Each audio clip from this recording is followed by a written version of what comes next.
Tanggungjawab berat. Tanggungjawab. Dengan gaji kecil. Gada nyawa, jaga negara.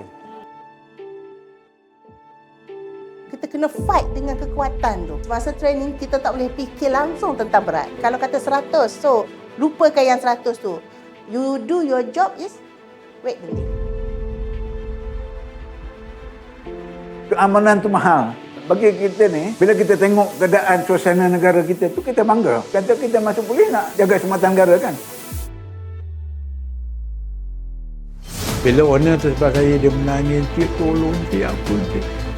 Jadi kita rasa sedih. Sampai saya pun melihat air mata memandang kepada.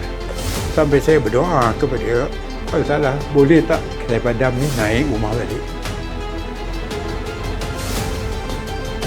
Kalau tentera, dia menjaga negara.